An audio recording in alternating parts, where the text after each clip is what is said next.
So there is a breaking news now. Remember Iraqi Christian bigot who was facing deportation from Sweden and had earned notoriety by regularly burning Muslims' holy book of the Quran? He's now been shot dead. That's according to local officials in Sweden. He was believed to have been killed while broadcasting a live stream on TikTok. This downright obnoxious human being called Salwan Momika was often seen mocking Muslims as he burned the Holy Quran on the streets of Sweden while smoking cigar. This often left me puzzled as to how Swedish authorities encouraged this man to indulge in such deeply offensive Islamophobic acts. According to Swedish officials, this illegal Iraqi Immigrants Act was in accordance with the Swedish laws on free speech. Clearly, the development of the last 15 months has taught us one very important thing, and that is that European countries are hypocrites when it comes to the topics of human rights, free speech, and dignity of life. These things matter only when the victims are non whites, non Muslims, and non Arabs. Surely they would have acted swiftly and even jailed the perpetrators if they had done the same to the holy books of Christian or let's say Jews. In fact, Zionists would have made sure and even engineered a regime change if the current government allowed the burning of their holy book in Sweden. But because this despicable man was mocking Islam, Muslims, and Arabs, his action was justified. In fact, the BBC even called him anti-Islam activist. Yes, he was activist according to the BBC. In fact, 38-year-old Salwan Momika's action had led to widespread violent protests in 2023. Now, the same government which allowed the burning of the Holy Quran in the guise of free speech had condemned the protest in 2023, saying that this did not meet the racist and Islamophobic tradition of Sweden. One senior Swedish police officer had even said, and I quote, "I understand that a public gathering like this arouses strong emotions, but we cannot tolerate disturbances and violence. It is extremely regrettable to once again see violence and vandalism at Rosengard." End quote. In fact, Momika's action had led to a diplomatic row between Iraq and Sweden in 2023. The Iraqi government had expelled the then Swedish ambassador in Baghdad.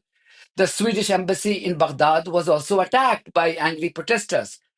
Whilst the EU, the UK, and the US never uttered a word on Momika's offensive actions, they had reacted with lightning speed on the diplomatic row involving Sweden and Iraq. And I'm sure these countries will once again react to the latest development.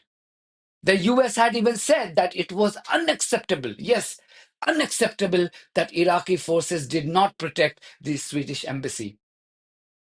The Zionist regime of Joe Biden had never used any such words to describe the Swedish government's support for the burning of the Holy Quran. That was genocidal Joe Biden for you. Sweden's foreign minister, Tobias Billström, had condemned the attack on its Baghdad embassy. Aside from Iraq, Iran, Turkey, Qatar, the United Arab Emirates, and Saudi Arabia too had registered their strong protests to Sweden for allowing the Quran to be desecrated. And yet, it did not make Swedish authorities change their stand on their support for racism and Islamophobia. Forget these Muslim countries, even the Pope had condemned Momika's action.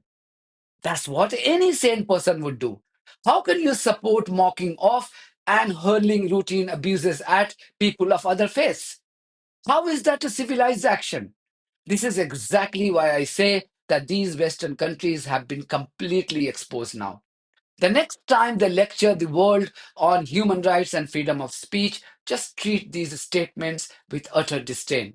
Isn't it common sense that freedom of speech doesn't mean you are free to indulge in defamatory, racist, anti Semitic, and Islamophobic acts or other forms of hate speeches? Whilst this doesn't justify another criminal act in the form of this bigot's murder, aren't Swedish authorities equally responsible for this illegal Iraqi immigrant's death?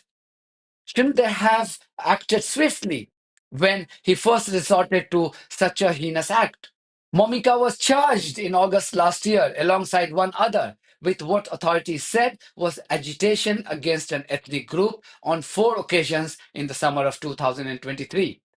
The verdict was due to be delivered today, that is Thursday, but the District Court of Stockholm has now postponed it after the reports of his death.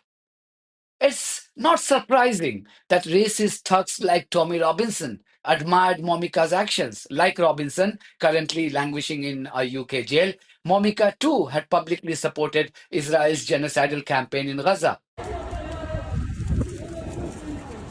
أنا راح أكون سبب في ترحيلكم.